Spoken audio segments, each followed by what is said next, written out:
నరాధములు.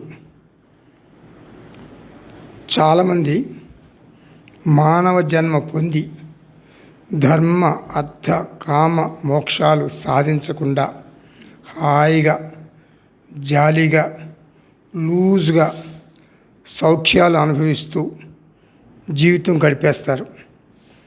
అటువంటి వారిని నరాధములు అంటే నరులలో అధములు అంటున్నాడు శ్రీకృష్ణ పరమాత్మ.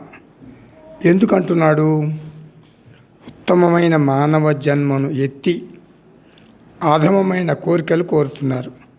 ఇలా మనం మోహంలో పడకూడదు అని మనల్ని సృష్టించి మన జీవన విధానాన్ని అంటే విధి నిషేధాలను ఎత్తి చూపేటటువంటి శాస్త్రాన్ని అంటే వేదాలని ఇచ్చాడు భగవంతుడు అంటే శ్రీకృష్ణ పరమాత్మ.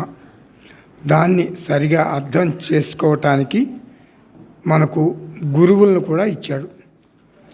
నాకు శాస్త్రం గురువు అవసరం లేదు, డబ్బు ఒక్కటే నాకు ముఖ్యం అనుకుంటూ నిండు నూరేళ్ల జీవితాన్ని వ్యర్థంగా గడిపేటటువంటి దురదృష్టవంతుల్ని భగవంతుడు కూడా బాగు చేయలేడు.